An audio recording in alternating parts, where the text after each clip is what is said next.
pride parades, theoretically, in the country. What do y'all think about that? It makes me a little nervous. By September, really? Yeah, I don't know.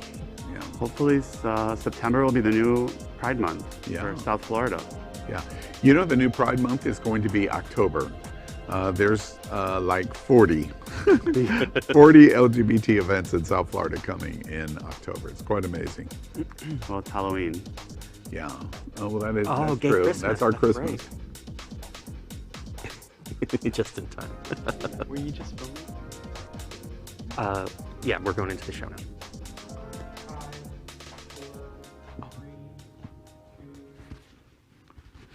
Well, welcome to Queer News Tonight, the world's first and only LGBTQ daily evening news. It's time to queer up the news.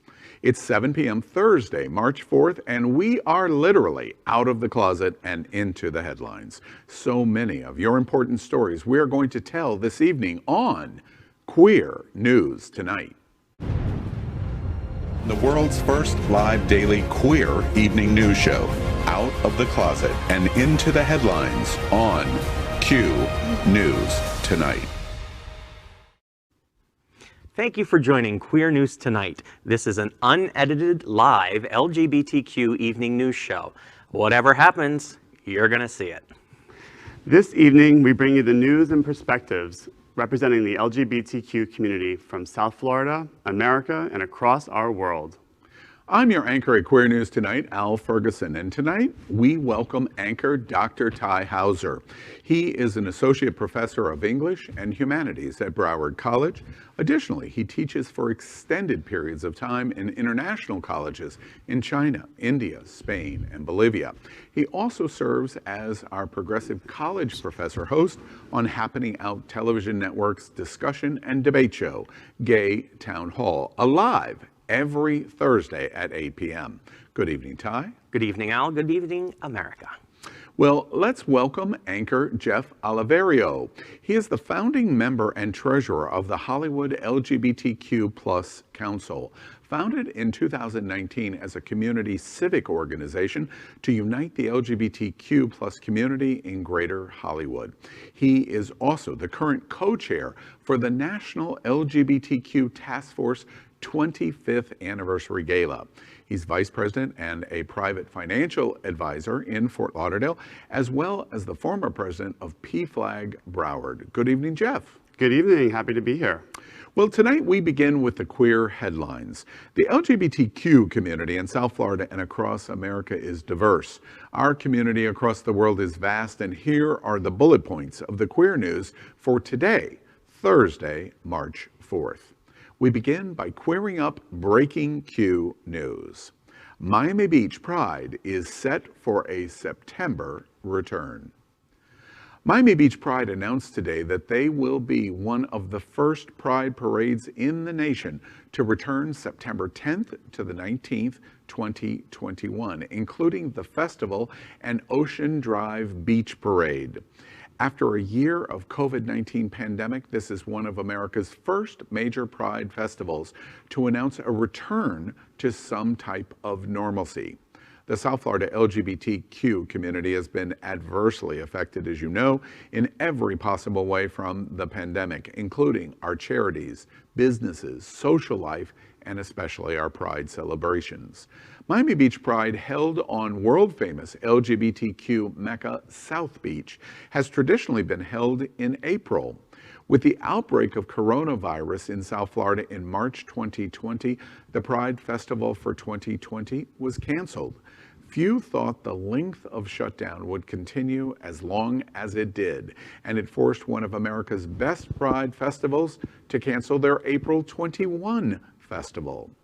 June is the traditional Pride month for Pride parades in America, and it is very likely many events will continue to cancel or significantly change how they are presented. So today's breaking news is all the more important, as it is likely to be one of the LGBTQ America's first major Pride parades to return to the national circuit scene. Miami Beach Pride Executive Director Rich Walczak said on the breaking news announcement, quote.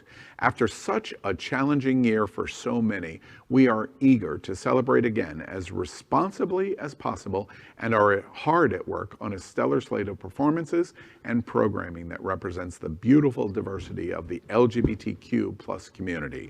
We are coming off a really tough year, but we are optimistic with the vaccine distribution now underway, we will be able to provide a safe environment for our attendees, end quote.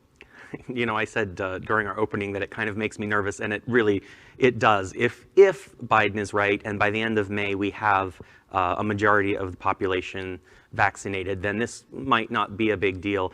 But the key word in his quote is responsible, and Miami so far has proven that they're anything but responsible. Well, I know most of the LGBTQ community is certainly keeping their fingers crossed that the coronavirus will end in a beautiful rainbow, and hopefully that event will be able to go off without a hitch. I know everyone's ready to celebrate again soon. Let's do a projection of timeline. The Biden administration indicated that vaccines would be available in terms of quantity for all Americans by the end of July. Because of the Defense Initiative Act being implemented, he has moved that a full 2 months earlier, meaning every American that chooses to have the vaccine will be able to have availability in May. Now, there'll be implementation of shots to all Americans, but reasonably in terms of availability in May, which is our #1 problem now. It's not distribution, it's availability. If we're all available in terms of having the vaccine, then we have June, July, and August. The summer of 2021 is going to be full out vaccination for anyone that wants it. By the time Miami Beach Pride comes in September, if you've chosen not to have a vaccine, you've made your own personal choice.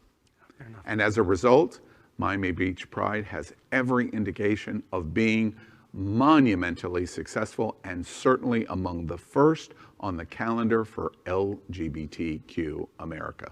It's very exciting news. Fair enough. Next, we're going to queer up entertainment. WTF? Tom Cruise deepfake. Trump made famous the phrase fake news. It's now part of our vocabulary. This week, something similar may have been invented. Deep fake. On TikTok, a series of Tom Cruise videos have appeared, and in the last 3 days, they have fooled more than 11 million people. We say fooled because they are not real. The videos use state-of-the-art video and sound editing that change your face and your voice in live action. The results are incredible and potentially dangerous. Watch this. What's up, TikTok? You guys cool if I play some sports?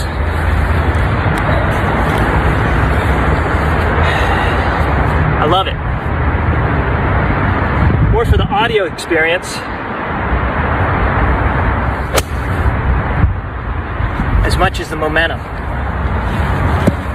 Hey, listen up, sports and TikTok fans. If you like what you're seeing, just wait till what's coming next.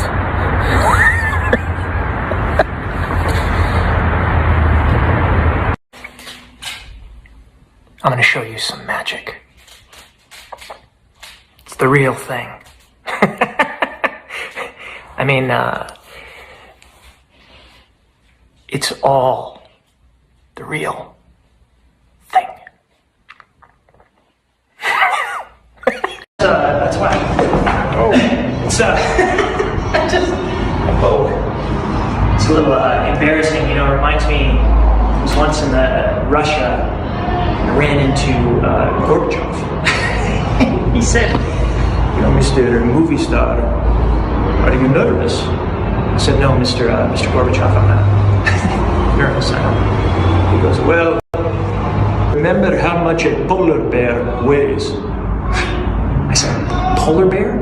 He said, "Enough to break the ice." It's the last time I've ever seen Mikhail Gorbachev. Well, all I have to say is I've never seen Tom Cruise seem more relatable. Exactly true.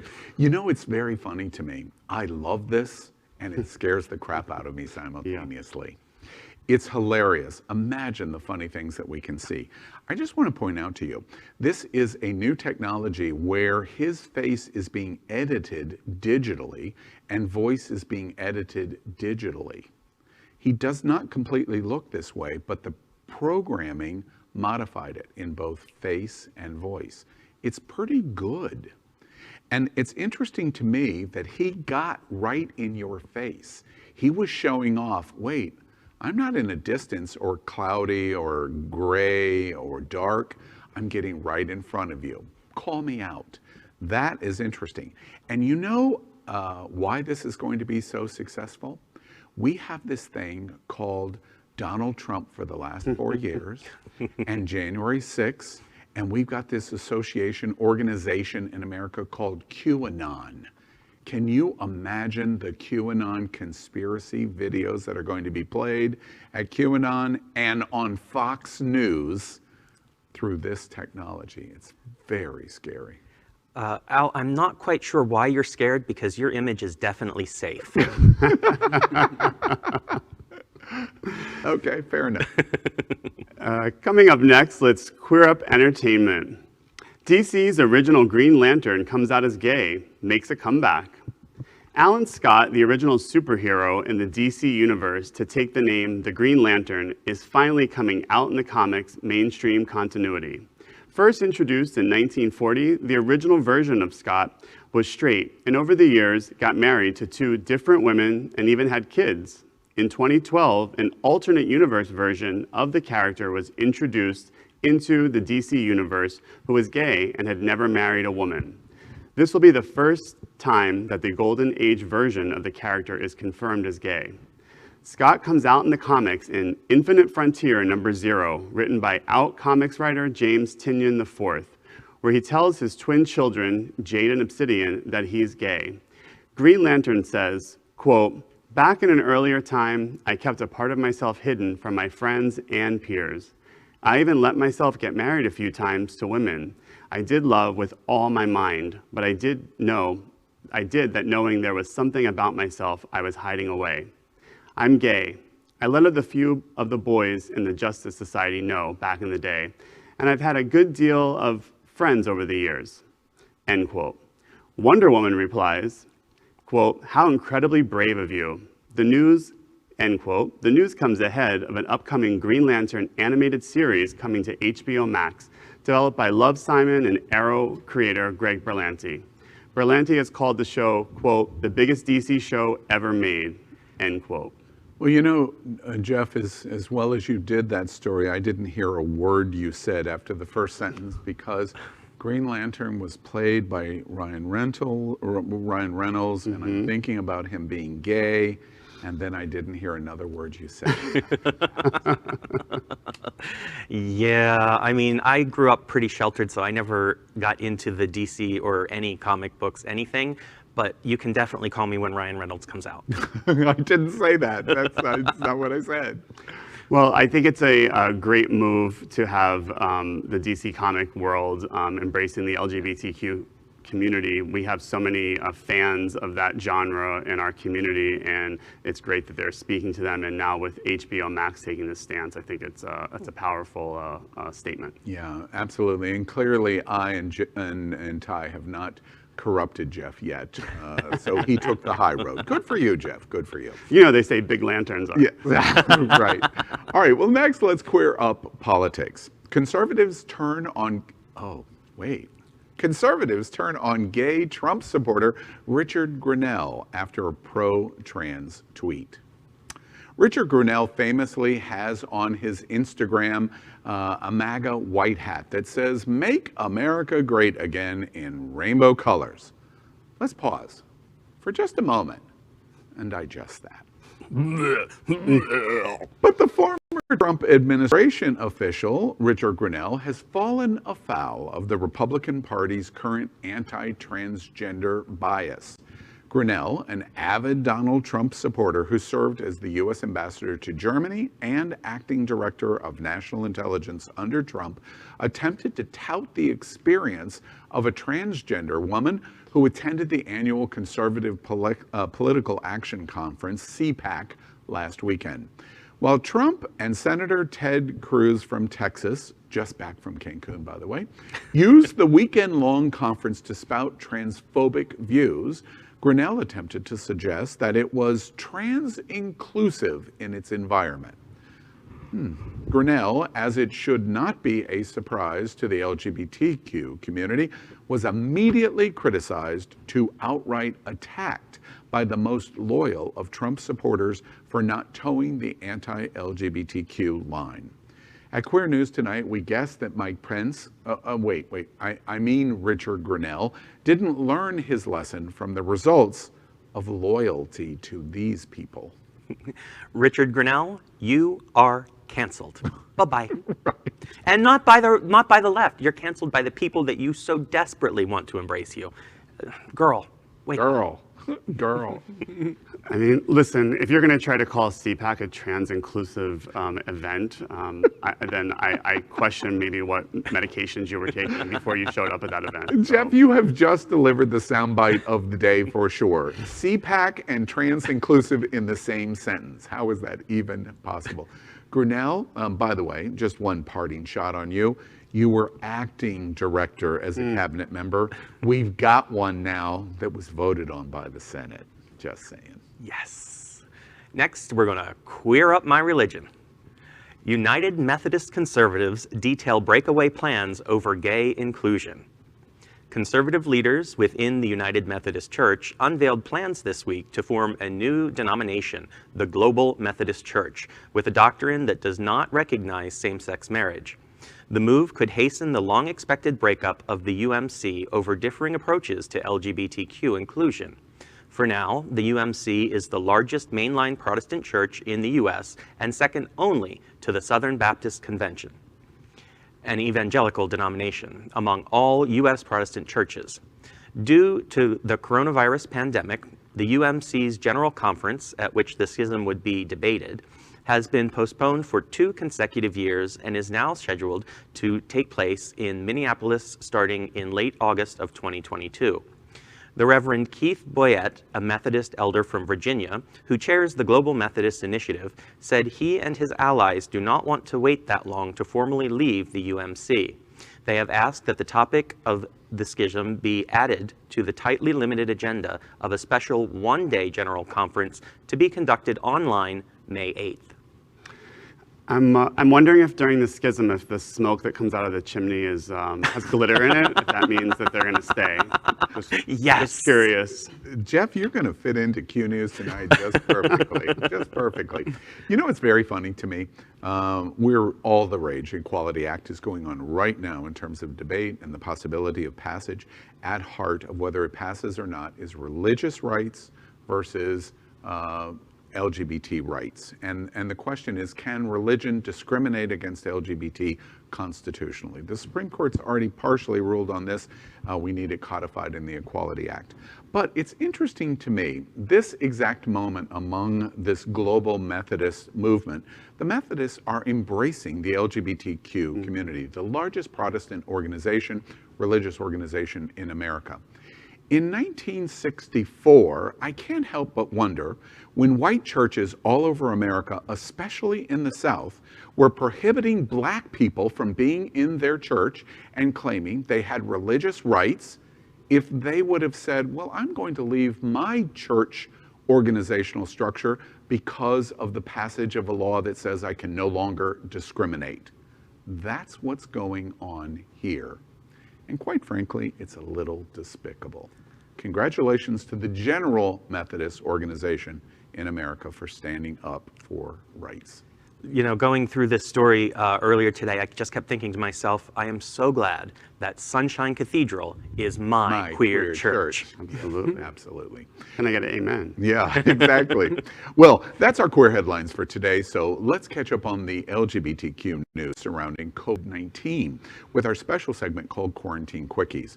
Queer News Tonight has been LGBTQ America's most important news source on the pandemic, as we have reported on coronavirus on every news broadcast since January 6, 2020. Tonight, we report the devastating effect that coronavirus is still having on the American and worldwide LGBTQ community in total cases and deaths. However, we also provide some hope of a new light at the end of this long tunnel. As of tonight, more than 2,064,000 LGBTQ Americans have contracted COVID-19, and more than 37,265 LGBTQ Americans have died from coronavirus. As of today, more than 82 million single doses have been administered in the United States, and that is a light at the end of the tunnel. That is our COVID-19 news for tonight. Next up, Queer News Tonight is proud to launch our Thursday night business professional segment we are calling NetWerQ with a Q, where we will highlight and network live with local LGBTQ business leaders, individuals, and organizations from around South Florida. Tonight's segment features Harry Lopez, a transformation coach and conscious entrepreneur founder of Launch Latinx. He graduated from the Social Impact Strategy Program from the International Coaching Federation in partnership with Teach for America as a results coach. He is a former professor of business leadership, a 2012 Teach for America Core member, and a Fulbright Scholar recipient. Currently, he is the founder of Launch Latinx, a mindset and business coaching accelerator program for Latino visionaries at all levels, from individual entrepreneurs to corporate executives.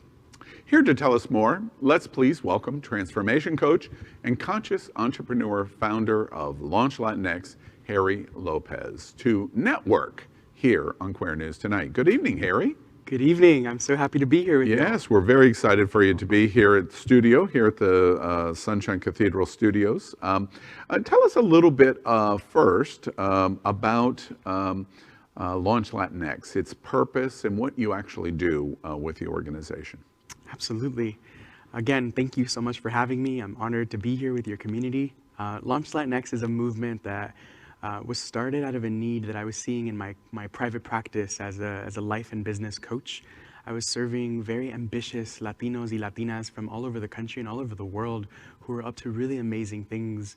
Not authors, therapists, healers, light workers, consultants, coaches, online marketers, you name it. And the thing that I saw that was common among all my clients is that they were really amazing, but that they felt so isolated and so estranged in their communities.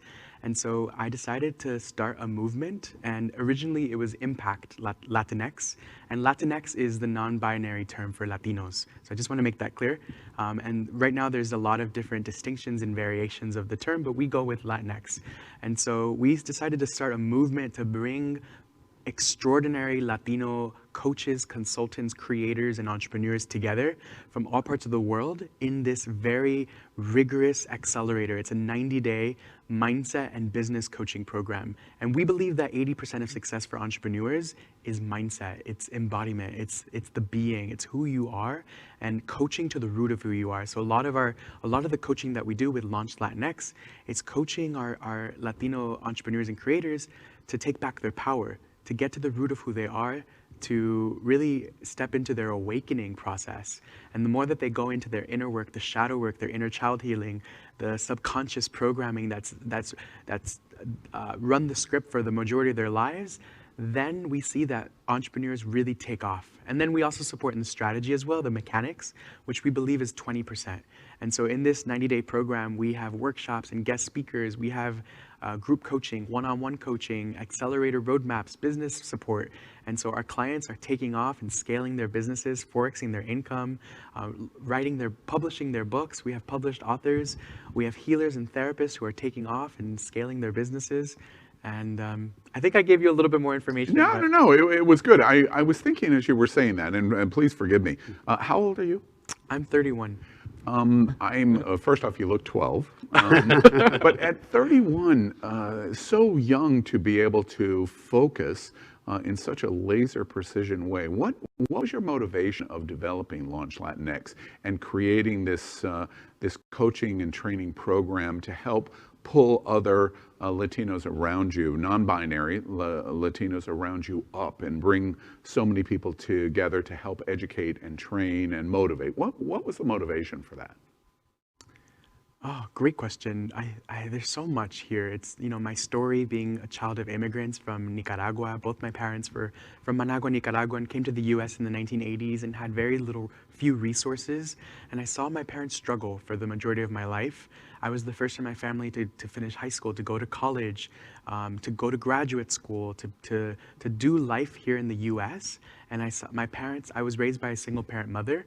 And I saw her struggle financially. I saw her struggle with her mind and the mindset and the hurdles of navigating the complexities of a new country. And so I started Launch Latinx because it's exactly what I would have wanted. And it's what I needed as when I was going to a predominantly white elitist institution, being the only Latino in my whole university and all of my primary jobs and job opportunities. It was the community and the support and the tools of transformation that I wanted and needed at the time to bust through all the beliefs that I had about myself as a gay, Latino, first-generation immigrant, and to really take off. And I realized that I lived the majority of my life in scarcity, and it wasn't until we launched Launch Latinx and created this network and this community where people felt so safe to be seen and heard and to take off with their biggest dreams, where I personally started living in abundance in my life in every sense of the word. And that's what we were able to provide with the Latinos and the community that we foster. And we have an incredibly inclusive community of Latinos who represent all different backgrounds. Harry, I wanted to ask you, in general, do you find the Latino community receptive to the observations and the appeal of let's collectively improve our lives through education and training and coaching? Is that pitch, for the lack of a better word, does it fall on receptive ears in the Latino community? That's a great question. There's definitely, Latinos are humans, and as humans, we're so multifaceted and complex, and some people are ready to go. They're ready to transform, they're open, they're willing, and they're committed, and they're totally full body yes to I want to get out of this place that I've been in, this place of suffering and scarcity and survival-based programming. They're I'm ready to go. So we have the programming available, but of course, like the human experience, some people are very comfortable with where they're at, and they feel fine, they're good, and oftentimes the work of transformation is pulling up the mirror and having to look at ourselves. And that's incredibly confronting and uncomfortable. And oftentimes people are unwilling to go there. So I would say that it's mixed. And one last question, Ty, and then I'm coming to you, of course. In relation to that, to the issue of Latino, how about in terms of LGBT? How is the embracement of LGBT to this challenge that Launch Latinx provides, and how is the reception of the broader Latino community that's involved, or whatever way they're involved? How do they embrace the LGBTQ community's involvement in Launch Latinx? Interestingly, the more that we've grown as a movement, the more pushback we've gotten, particularly with the word Latinx. There are many Latinos in our country and outside of our country who don't identify with Latinx. And why is that? They didn't grow up with it. It's new. It seems too adjacent or too weird or too. It just seems too progressive for a lot of the. Do you have the same situation with the LGBTQ community? Do you have much pushback in Latinx among the LGBTQ community? No, actually, the framing of Latinx has created this sense of comfort for a lot of our clients who end up being members of the LGBTQ community. So we find that a lot of our queer queer Latinx entrepreneurs and trans Latinx entrepreneurs feel super safe in the community of Launch Latinx, where they feel wow, I finally found a community within the Latino community that embraces me, that acknowledges who I am and my identity. And it helps too that myself and all the other coaches in the program, we all identify as queer. I just, before I come to Ty, Ty has questions for you too. I just want to draw the comparison at 31. You've said something about the Latino community that directly applies to the LGBTQ community. You were appearing tonight on Queer news tonight.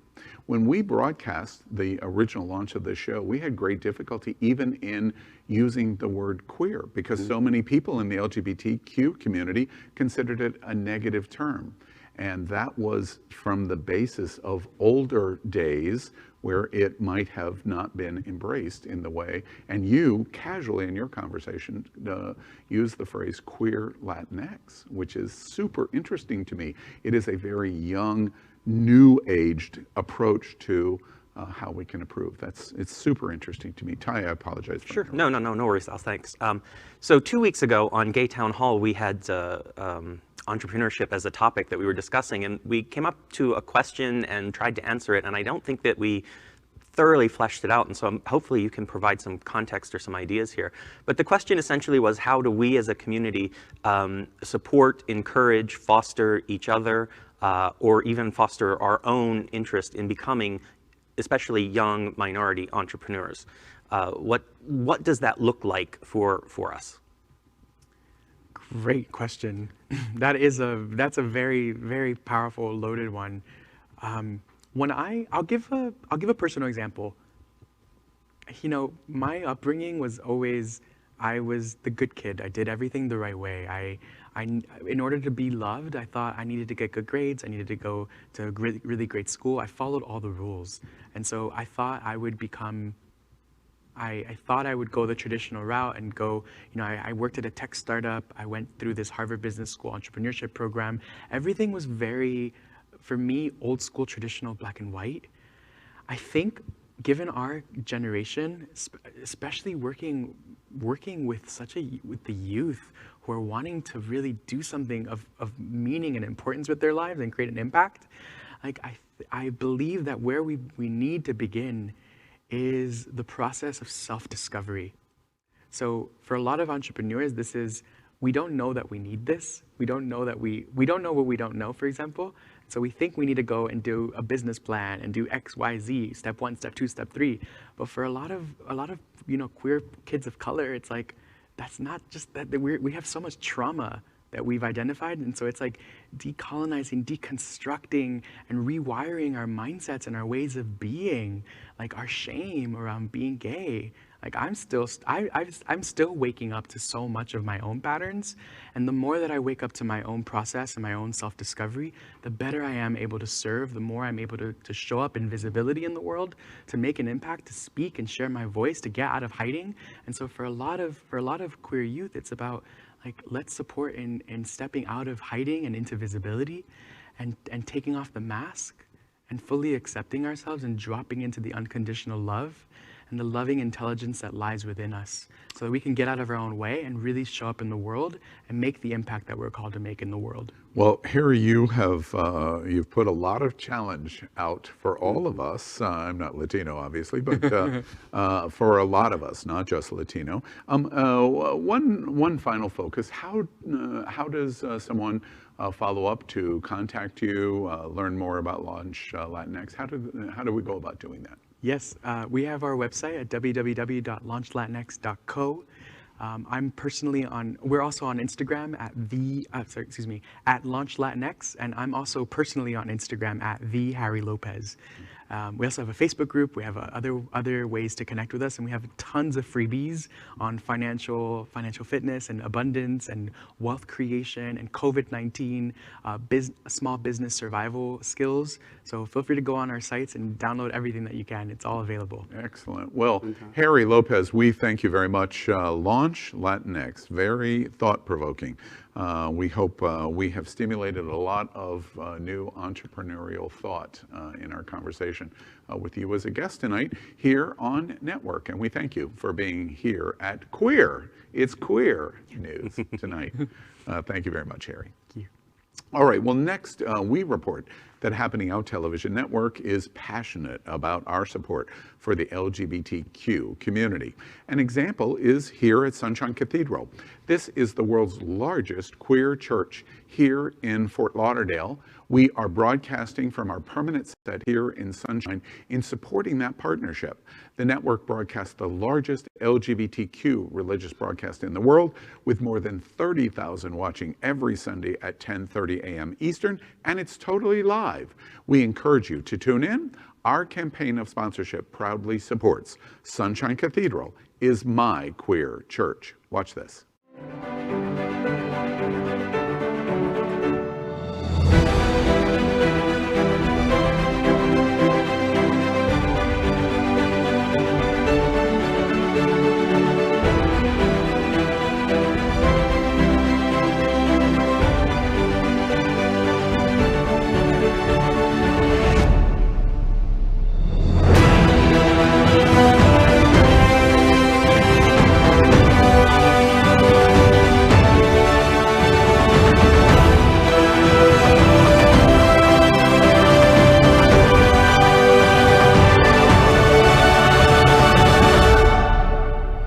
I'm John Buckley from Unity Coalition and Celebrate Orgullo, and Sunshine Cathedral is my queer church.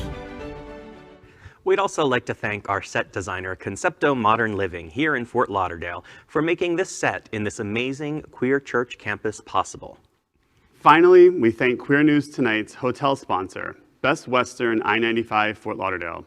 This is the closest and best choice to the famous Wilton Drive, and our hosts and guests stay at this LGBTQ ally partner. We encourage you to stay here when visiting South Florida.